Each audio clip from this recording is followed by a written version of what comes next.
안녕하세요. 눈뜨는 인생입니다. 오늘 소개할 책은 회복 탄력성, 저자는 김주환, 출판사는 위즈덤 하우스입니다.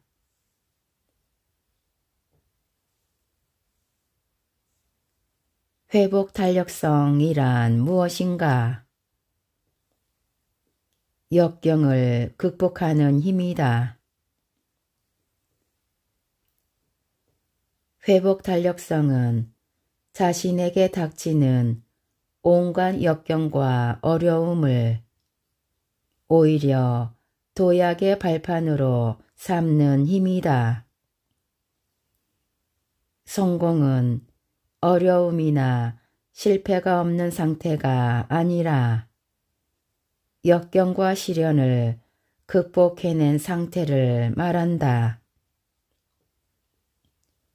떨어져 본 사람만이 어디로 올라가야 하는지 그 방향을 알고 추락해 본 사람만이 다시 튀어 올라가야 할 필요성을 절감하듯이 바닥을 쳐본 사람만이 더욱 높게 날아오를 힘을 갖게 된다. 이것이 바로 회복 탄력성의 비밀이다. 우리의 삶은 온갖 역경과 어려움으로 가득 차 있다. 물론 행복한 일도 있지만 그보다는 힘든 일, 슬픈 일, 어려운 일, 가슴 아픈 일이 더 많다. 불행한 일은 항상 행복한 일보다 양도 더 많고 질적으로도 강도가 더 센 것처럼 느껴져서 우리를 좌절하게 만든다는 연구 결과도 있다. 하지만 우리 모두는 인생의 역경을 얼마든지 이겨낼 잠재적인 힘을 지니고 있다. 그러한 힘을 학자들은 회복 탄력성이라 부른다. 성공을 위해서는 반드시 실패가 필요한 법이다. 별다른 고생 없이 평탄한 삶을 산 사람 중에 커다란 업적이나 성취를 이룬 사람은 찾아보기 힘들다. 창업 이래 한 번도 실패나 어려움을 겪지 않은 대기업도 없다. 그것이 세상의 이치다. 위인전에 나오는 위대한 인물들을 보라. 어떤 분야에서든 뛰어난 업적을 남긴 사람들은 대부분 역경을 극복한 사람들이다. 그렇다면 그들은 왜 하나같이 역경을 극복하고 위대한 인물이 되었을까? 바로 여기에 작은 힌트가 숨어 있다.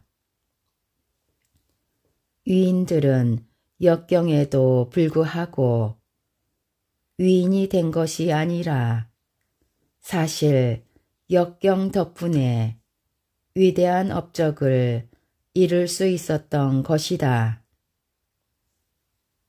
역경이야말로 사람을 더욱더 강하게 튀어오르게 하는 스프링 보드와 같은 역할을 한다.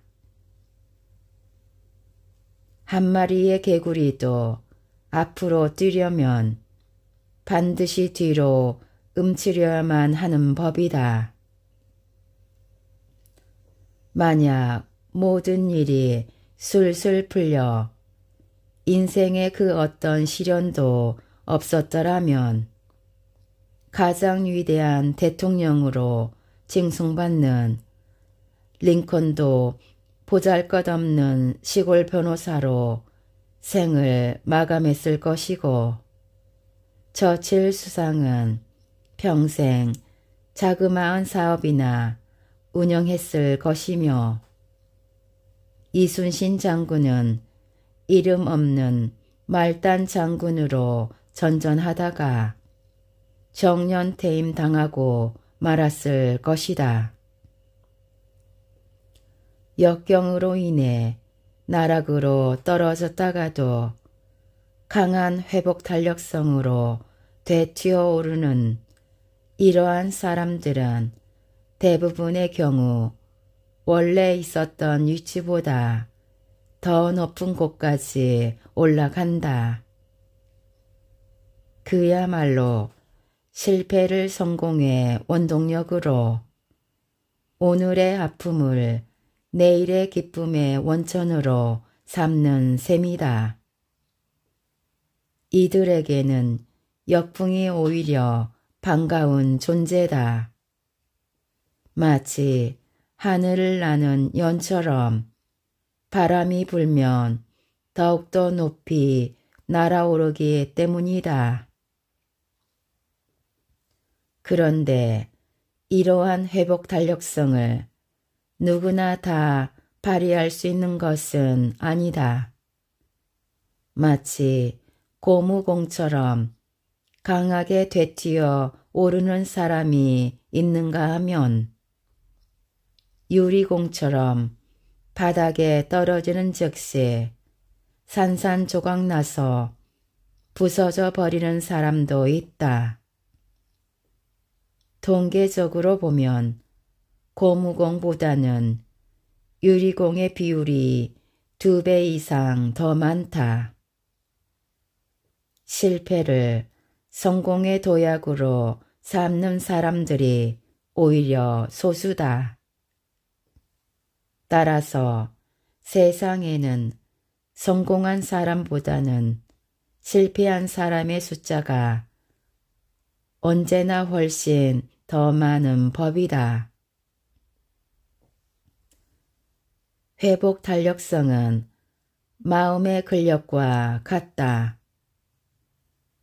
몸이 힘을 발휘하려면 강한 근육이 필요한 것처럼 마음이 강한 힘을 발휘하기 위해서는 튼튼한 마음의 근육이 필요하다. 심리학자들에 의하면 마음의 힘은 일종의 근육과도 같아서 사람마다 제한된 능력을 갖고 있으며 견뎌낼 수 있는 무게도 정해져 있다. 그러나 마음의 근육이 견뎌낼 수 있는 무게는 훈련에 의해 얼마든지 키울 수 있다. 이 책은 강한 회복 탄력성을 발휘할 수 있는 마음의 근육을 키우기 위한 지침서다. 몸의 근육이 몸의 면역력을 높여주듯이 마음의 근육은 마음의 잔병 치레를 막아준다. 회복 탄력성은 꼭 커다란 역경을 이겨내기 위해서만 필요한 힘이 아니다. 자잘한 일상사 속에서 겪는 수많은 스트레스와 인생의 고민과 인간관계에서의 갈등을 자연스럽게 이겨내기 위해서도 필요한 힘이다. 사람마다 지니고 있는 회복 탄력성의 크기는 천차만별이다. 마치 사람마다 체력의 차이가 존재하는 것과 같다. 체계적인 운동과 훈련을 통해 우리의 체력을 기를 수 있듯이 회복 탄력성도 체계적인 노력과 훈련을 통해 키워나갈 수 있다. 회복 탄력성을 높이려면 내 삶에서 일어나는 모든 사건들을 보다 더 긍정적으로 받아들이는 뇌가 필요하다. 무의식적인 수준에 자동적으로 내가 겪는 경험에 긍정적인 스토리텔링을 해주는 기억하는 자아가 필요한 것이다. 이러한 긍정적이고도 회복 탄력적인 뇌는 훈련을 통해서 얻을 수 있다. 다시 말해서 회복 탄력성은 뇌에 새겨진 습관의 문제다. 긍정적 스토리텔링을 하는 습관이 나은 뇌에 들도록 훈련해야 한다. 이는 뇌의 긍정적 정보 처리 루트를 활성화한다는 뜻과 같다. 나에게 일어나는 크고 작은 고민거리나 어려운 일들을 순간순간 긍정적으로 받아들이고 대처할 수 있는 습관을 들여야 한다. 습관을 들인다는 것은 어떠한 대상이나 사건에 대해 뇌가 자동적으로 반응하는 것을 말한다. 이렇게 습관을 들이는 과정을 우리는 훈련 혹은 연습이라 부른다. 연주를 위해 악기 다루는 법을 배운다거나 스노우보드 타는 법을 배운다거나 수영을 배운다거나 젓가락질을 배우는 것 모두가 연습을 통해 습관을 들여야만 제대로 할 수 있다. 이러한 것은 지식을 머리로 이해하는 것만으로는 배울 수 없다.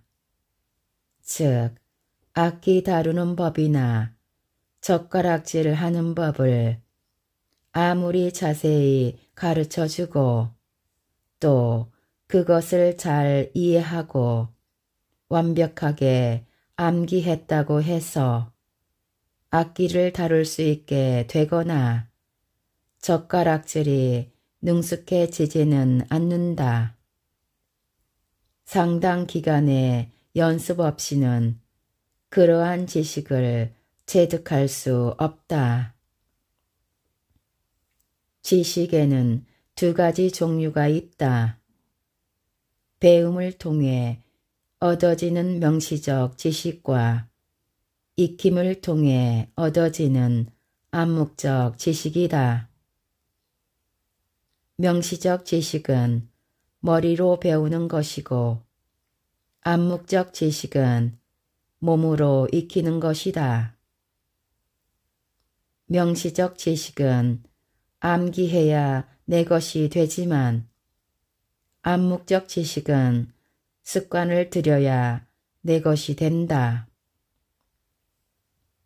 공자의 논어 맨 처음에 나오는 학이 시습에서의 학이 곧 명시적 지식의 습득이요. 습은 암묵적 지식의 체화다. 머리로 배우는 명시적 지식은 역사적 사실을 암기하거나 논리적 추론을 이해하는 지식이다. 역사나 과학, 수학 등의 이러한 과목이 이에 해당한다. 이러한 지식은 한 번만 잘 이해하고 암기해 두면 내 것이 된다. 그러나 암묵적 지식은 반복적인 연습과 훈련을 통해서 몸으로 체득해야만 하는 지식이다. 악기 다루는 것, 자전거 타는 것, 그 밖의 다양한 스포츠 기술 등을 배우는 예체능 과목이 대표적인 예다. 영어 같은 외국어 과목 또한 마찬가지다. 특히 영어의 듣기와 말하기는 반복 연습을 필수적으로 요구한다는 점에서 일종의 예체능 과목과 유사하다.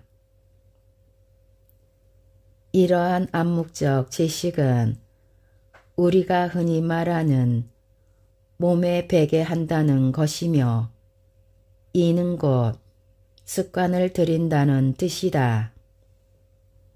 그런데 이러한 지식은 사실 몸에 배는 것이 아니라 뇌에 새겨지는 것이다. 좀 더 정확하게 말하자면 뇌 신경들 사이에 보다 더 단단하고 견고한 신경 연결망이 새로 형성된다는 것이다. 특정한 행동이나 사건에 뇌가 거의 자동적으로 반응할 수 있도록 새로운 신경망 구조를 잘 만들어 둔다는 뜻이기도 하다. 이런 습관을 들이기 위해서는 부단한 훈련과 연습이 필요하다. 모든 종류의 훈련이나 연습은 뇌의 새로운 신경망을 만들어낸다.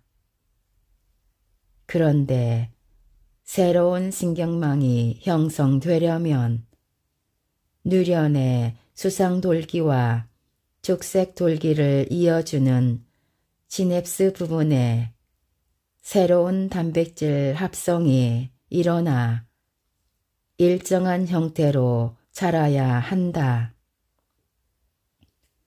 그렇기 때문에 훈련과 연습이 효과를 보려면 보통 수주에서 수개월 이상 반복해야 하는 것이다. 2007년에 발표된 한 뇌영상 연구에 따르면 프로골프 선수들과 초보자들은 공을 치는 순간에 뇌를 사용하는 방식과 부위가 완전히 다르다. 겉보기에는 골프 스윙이라는 대단히 유사한 행위를 하고 있는 것처럼 보이지만 프로 선수와 아마추어 초보자들의 뇌는 전혀 다른 일을 하고 있다고 해도 과언이 아니다. 아마추어 골퍼들은 스윙할 때 뇌의 다양한 부위를 사용한다. 한마디로 생각이 많은 것이다. 아마도 하체를 단단히 고정시키고 어깨 회전은 충분히 하고 손목 코킹 각도 유지하면서 힘 빼고 끌어내리다가 골프채를 던지듯이 치고 등등 배운 내용을 머릿속에서 정리하는 것이리라. 즉, 아마추어 골퍼에게 스윙은 여전히 명시적 지식에 따른 몸 움직이기라 할 수 있다. 반면 LPGA 프로 골프 선수들은 스윙할 때 초보자들과 전혀 다르게 아주 특정한 부위의 뇌만을 사용하는 것으로 나타났다. 뇌를 훨씬 적게 사용하는 것이다. 그야말로 머릿속이 복잡하지 않고 아무 생각 없이 치는 것처럼 보인다. 이렇게 아무 생각 없이 치려면 골프 스윙이라는 동작이 몸에 완전히 배어 있어야 한다.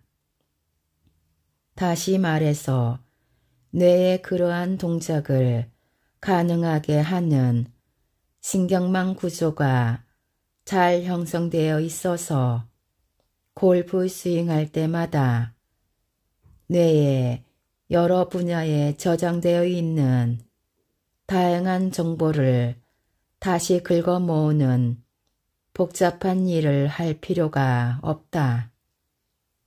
프로 선수에게 골프 스윙은 뇌에 깊이 습관화되어 있는 셈이다.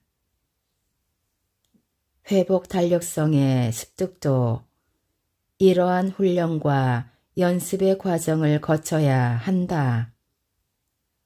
이 책은 회복 탄력성이 어떠한 요소로 구성되어 있고 그것을 높이기 위해서 어떻게 해야 하는가를 당신에게 가르쳐 줄 것이다.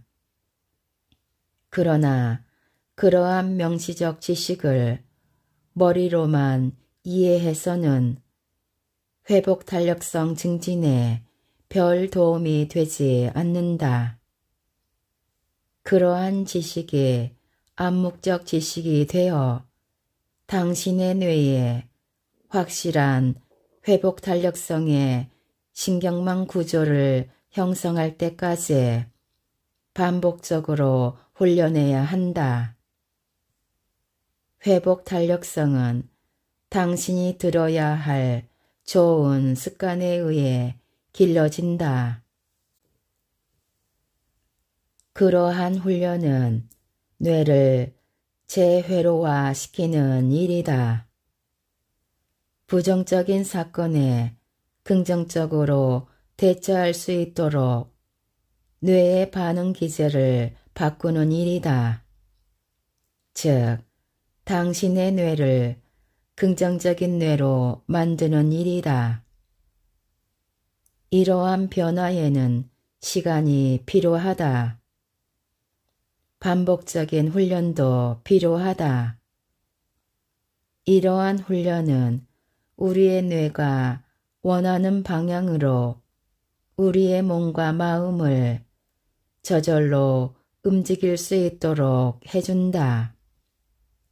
이것이 바로 긍정성을 훈련해야 하는 이유다.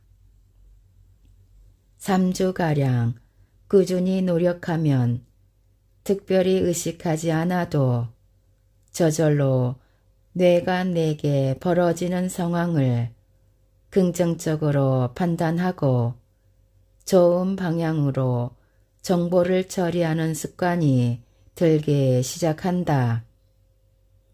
3개월 정도 지나면 회복 탄력성을 완전히 내 것으로 만들 수 있다. 수많은 연구와 실험이 그것을 입증한다. 뒤샘 미소의 비밀. 사람의 표정에는 감정이 드러나게 마련이다. 우리 몸의 근육 중에서 표정을 만들어내는 얼굴 근육만이 뇌신경과 직접적으로 연결되어 있다. 그래서 얼굴 표정은 뇌의 감정 상태를 그대로 드러내는 유리창과도 같다. 관상으로 그 사람의 운명을 점친다는 것은 어쩌면 상당히 근거가 있다.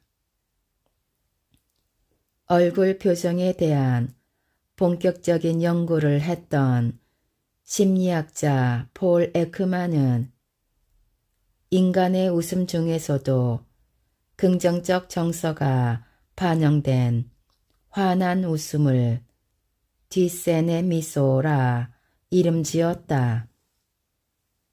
에크만은 광대뼈 근처와 눈꼬리 근처의 얼굴 표정을 결정짓는 근육을 발견해낸 뒤센을 기려 그의 이름을 따서 뒤센의 미소라 명명했던 것이다.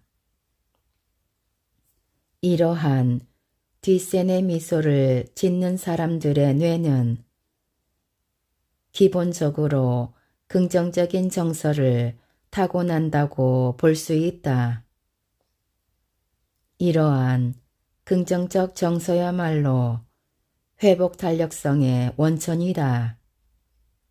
긍정적 정서는 상당 부분 유전적으로 결정되는 것이지만 후천적인 훈련과 노력을 통해서도 얼마든지 향상시킬 수 있다. 당신이 만약 환한 뒷센의 미소를 지을 수 있다면 당신의 뇌는 높은 수준의 긍정성을 지녔다고 볼 수 있으며 높은 수준의 회복 탄력성을 통해 평생 좋은 발자를 누리게 될 것이다. 여기에는 과학적인 근거가 있다. 하커와 켈튼의 연구는 30년간의 면밀한 추적 연구 조사를 통해서 이루어졌다. 연구를 시작한 교수의 제자가 다시 교수가 되어 발표하게 된 그야말로 대를 이어 진행한 연구다. 이들은 1958년과 1960년에 캘리포니아 오클랜드에 있는 밀즈 칼리지 졸업생 141명을 연구 대상으로 삼았다. 우선 졸업 앨범 속에 나타난 사람들의 표정을 전문가들이 정밀 분석했다. 분석의 대상이 된 사진 중에서 50명의 졸업생은 눈꼬리의 근육이 수축되어 눈이 반달 모양이 되는 환한 뒷센의 미소를 짓고 있었다. 나머지는 카메라를 보며 인위적인 미소를 지어 보였다. 이 졸업사진의 주인공들이 각각 27세, 43세, 52세가 되는 해에 연구자들은 인터뷰를 통해 그들의 삶의 다양한 측면에 대한 자료를 수집하여 비교했다. 그 결과는 놀라웠다. 환한 긍정적 미소를 지었던 뒷센 미소 집단은 인위적 미소 집단에 비해 훨씬 더 건강하였으며 병원에 간 횟수도 적었고 생존율도 높았다. 결혼 생활에 대해서도 훨씬 높은 만족도를 보였으며 이혼율도 더 낮았다. 평균 소득 수준 역시 뒷센 미소 집단이 훨씬 더 높았다. 한마디로 같은 해에 같은 대학을 졸업한 여대생들 중에서 뒷센 미소를 지었던 여성들이 훗날 더 좋은 삶을 살고 있음이 밝혀진 것이다. 긍정성 훈련을 통해 부정적이고 비관적인 뇌는 긍정적이고 낙관적인 뇌로 재회로화 될 수 있다. 긍정적인 뇌는 긍정적인 정보 처리 루트가 활성화되어 있는 뇌고 반대로 부정적인 뇌는 부정적인 정보 처리 루트가 활성화되어 있는 뇌다. 동일한 사건이나 사람에 대해서 긍정적인 뇌는 자동적으로 긍정적으로 정보 처리를 하며 부정적인 뇌는 자동적으로 부정적으로 받아들인다. 이는 순식간에 일어나는 일이어서 스스로 의식적으로 통제하기가 쉽지 않다. 다시 말해서 부정적인 사람이 긍정적인 사람이 되기 위해서는 부단한 노력을 통해 뇌의 긍정적 정보 처리 루트를 활성화해야 한다. 이렇게 뇌의 긍정적 재회로화가 성공적으로 이루어진다면 당신의 표정도 뒷셈 미소를 지을 수 있게 된다. 나이 들수록 얼굴에 책임을 져야 한다는 말이 바로 이런 뜻이다. 생긴 대로 논다 라는 말도 단순히 우스갯소리로만 들을 일이 아니다. 다중지능이론의 발견. 가드너는 일정한 부위의 뇌 손상이 가져오는 장애 등에 대한 신경심리학적 지식과 인지발달 심리학적 지식을 융합함으로써 사람의 인지 능력이 여러 개의 독립적인 요소로 구성되어 있다는 결론에 도달했다. 그는 이러한 독립된 여러 개의 인지 능력을 다중지능이라고 부르기 시작했다. 그것은 심리학에서 오랜 세월 동안 유지되어 왔던 하나의 종합적 지능이라는 개념, 즉 IQ라는 환상이 깨지는 순간이었다.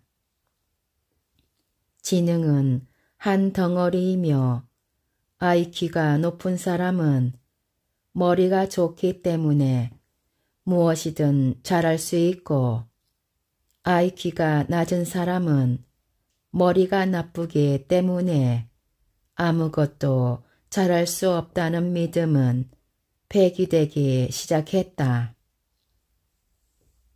20세기 초의 지능이란 개념이 소개된 이래 지능지수 IQ에 대한 환상과 믿음은 100년이 넘도록 굳건히 유지되어 왔다. 많은 연구들이 IQ는 믿을 만한 것이 못 된다는 것을 보여주었음에도 아직도 대중들은 IQ를 막연히 신봉한다. 1921년 스탠퍼드 대학의 저명한 심리학자 루이스 터만 역시 IQ의 대단한 신봉자였다. 그는 정부로부터 막대한 연구비를 지원받아 지능 지수에 관한 대대적인 연구를 시작했다. 우선 각 초등학교와 중학교 교사의 추천을 받아 가장 명석한 아이들 25만 명을 출연했다. 터먼은 우수한 학생들을 대상으로 다시 IQ 검사를 실시해서 지능지수가 140이 넘는 아이들 1470여 명을 뽑아냈다. 그야말로 수재 중의 수재 또는 천재라 할 만한 아이들을 선발해낸 것이다. 수십 년 동안 터먼은 이 아이들을 면밀히 추적 관찰했다. 그는 이 아이들 중에서 다음 세대를 이끌어갈 엘리트가 나올 것이며 어른이 되면 대부분이 뛰어난 성취를 이룰 것이라는 사실을 믿어 의심치 않았다. 그러나 수십 년이 지나도 터먼의 천재 집단에서는 세상을 놀라게 할 만한 뛰어난 업적을 낸 사람은 나오지 않았다. 물론 사회적으로 성공을 거둔 사람들은 몇몇 있었으나 그 비율은 그저 평범한 아이들 1,400명 중에서 성공한 사람이 나오는 비율과 비슷했다. 터먼의 천재 집단 중에서는 단 한 명의 노벨상 수상자도 나오지 않았지만 터먼의 지능 검사를 통해 IQ가 충분히 높지 않다는 이유로 조사 대상에서 제외되었던 학생들 중에서는 오히려 2명의 노벨상 수상자가 나왔다. 어른이 되었을 때 터먼이 선발한 천재들은 대부분 평범한 일에 종사하는 범죄로 살아가고 있었다. 수십 년의 추적 조사 끝에 터먼은 어쩔 수 없이 다음과 같은 결론을 내릴 수밖에 없었다. IQ와 성취도 사이에는 그 어떠한 상관관계도 없다. IQ가 높으면 뛰어난 성취를 이루리라는 믿음은 아직도 우리 사회에 팽배해 있다. 지능지수가 120인 사람보다 140인 사람이 머리가 더 좋고 업무 능력도 더 높으며 사회적 성공도 이루리라는 막연한 믿음 말이다.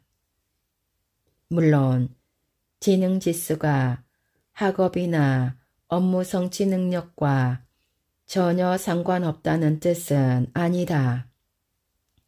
평균 점수인 IQ 80과 130 사이에는 분명 일정한 차이가 존재한다. 그러나 심리학자들에 의하면 110만 넘어서면 지능지수는 성공의 가능성과는 아무런 상관이 없다. 지능지수가 110 정도만 넘는다면 그 사람이 뛰어난 업적을 남길 확률은 IQ와는 아무런 상관이 없다. 아웃라이어의 저자 말콤 글래드웰은 2007년 이후 노벨 의학상을 수상한 미국 학자 25명의 출신 대학 목록을 한번 살펴보라고 권유한다.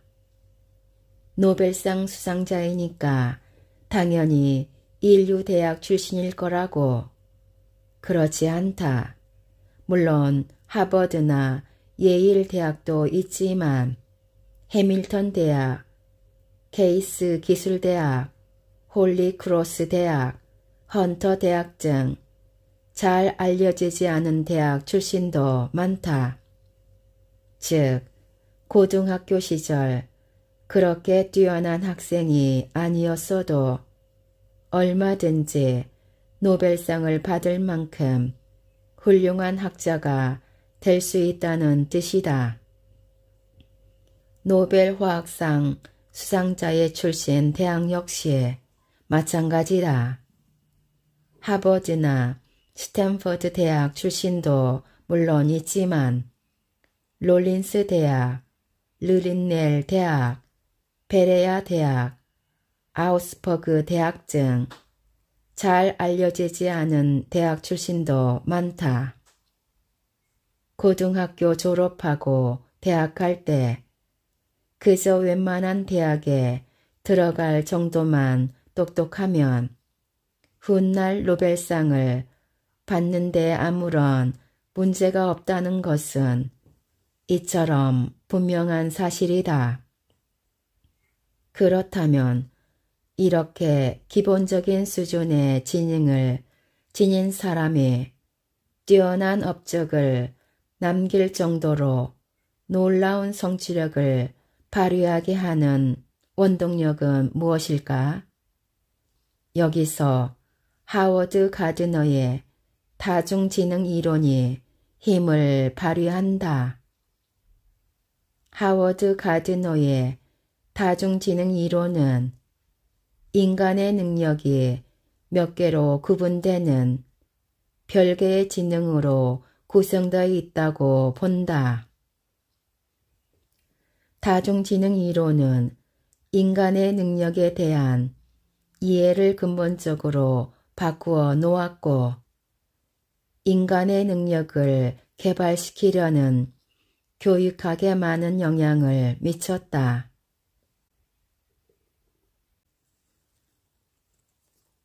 (2008년) EBC에서 방영된 다큐멘터리 아이의 사생활 4부에서는 다중지능을 다루었다. 우리나라 국민 중 자기 고유 분야에서 뛰어난 업적을 남긴 사람들의 다중지능을 조사해 본 것이다. 그 결과 국내 최초로 심장이식술에 성공한 최고의 외과 의사인 송명근은 논리수학지능, 자연지능, 자기이해 지능이 상대적으로 높았다. 2007년 제35회 로장국제 발레 콩쿠르에서 1위를 차지한 발레리나 박세은은 신체운동지능, 대인관계지능, 자기이해 지능이 높았다. 그리고 1999년 올해의 디자이너상을 수상했으며 유럽에서도 널리 알려진 패션 디자이너 이상봉은 시각공간지능, 언어지능, 자기이해 지능이 높았다. 한편 2007년 제22회 신인 골드 디스크상을 수상한 가수 윤하는 음악지능, 언어지능, 자기이해 지능이 높았다. 이 결과가 말해주는 것은 분명하다. 자기 분야에서 뛰어난 업적을 남기는 사람들은 각각 해당 분야와 관련되는 지능과 함께 모두 자기이해 지능이 높다는 사실이다. 다시 말해서 논리수리 지능만 높다고 해서 뛰어난 과학자가 되는 것은 아니며 음악 지능만 높다고 해서 뛰어난 음악가로 성공하게 되는 것도 아니다. 운동지능만 높아서는 뛰어난 운동선수로 성공하기 어렵다는 것을 의미한다. 어느 한 가지 이상의 지능과 함께 반드시 자기이해 지능이 높아야만 뛰어난 업적을 이룰 수 있게 되는 것이다. 자기이해 지능과 밀접하게 관련된 것이 감정의 조절 능력이다. 결국 자기이해 지능은 자신의 감정 상태에 대해 정확히 인지하는 능력과 자신의 감정 상태를 원하는 방향으로 조절할 수 있는 능력을 말한다.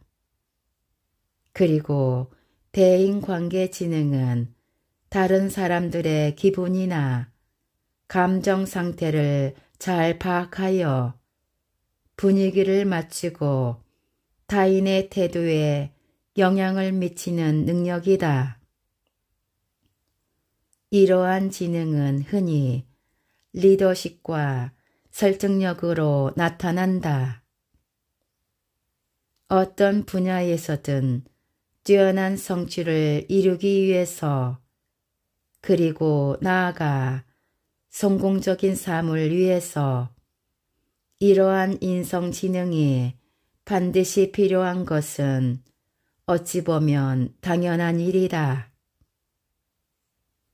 사회의 모든 가치는 그것이 돈이든 명예든 권력이든 사랑이든 간에 모두 다 인간관계로부터 나오기 때문이다.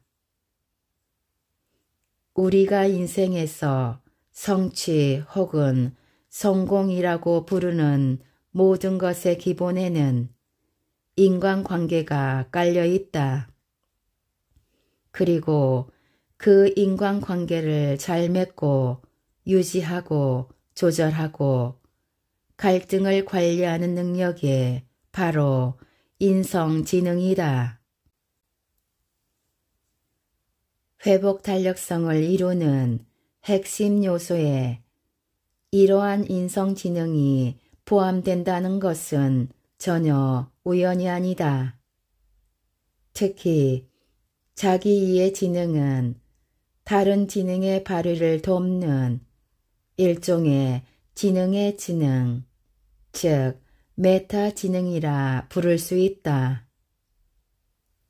자기이해 지능은 그 자체로서는 뚜렷한 능력 발휘에 징표가 되지는 않지만 다른 지능과 결합함으로써 그 지능을 크게 발휘시키는 일종의 촉매제나 효소 같은 역할을 한다고 볼 수 있다. 예컨대 신체 운동 지능이 뛰어나서 축구의 재능을 보이는 운동선수가 성공적인 축구선수로서 대성하기 위해서는 높은 수준의 인성지능이 반드시 필요하다.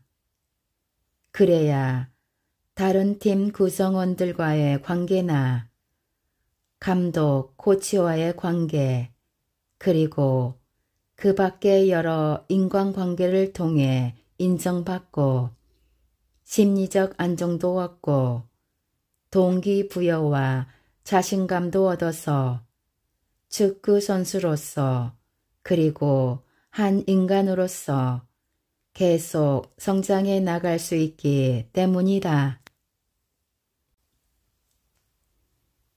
지금까지 회복 탄력성에서 일부 발췌하여 읽어드렸습니다.